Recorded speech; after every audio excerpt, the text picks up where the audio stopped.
Avez-vous déjà essayé d'expliquer quelque chose que vous pensiez connaître parfaitement, pour réaliser que vous n'arriviez pas à le rendre clair?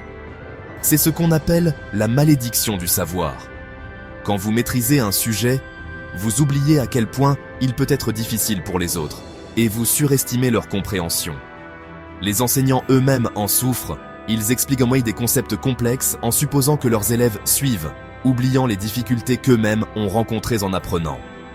Marty Lobdell recommande l'étude en groupe pour contourner ce problème. Vos camarades, qui apprennent en même temps que vous, comprennent vos points de confusion, car ils les vivent aussi.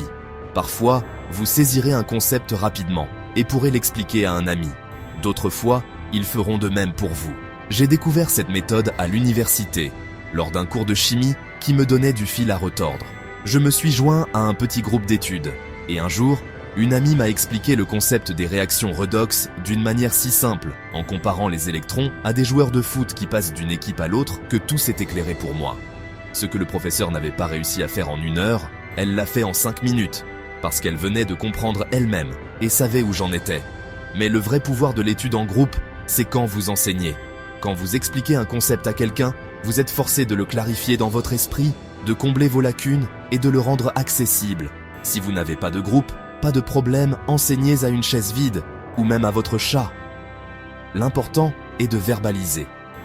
Par exemple, après avoir étudié les intérêts composés en économie, je suis rentré chez moi et j'ai essayé d'expliquer le concept à ma petite sœur.